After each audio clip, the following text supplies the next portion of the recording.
तो बुझू एक श्लोक में 1000 बेर राम नाम के फल होइ छै। ई सब आदमी अथी क लिया, किया तो सीताजी वचन देने रहथिन, जो हमर क्यों 10 बेर नाम ल ले।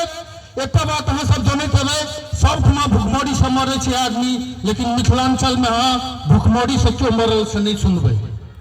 किया तो सीताजी वचन लेने रहथिन, राम रामेति रामेति, राम रामेति रामेति, रमे रामे मनोरमे, सहस्रनाम तत्तुल्यम राम नाम वरानने, रामाय रामचंद्राय रामभद्राय मानसे,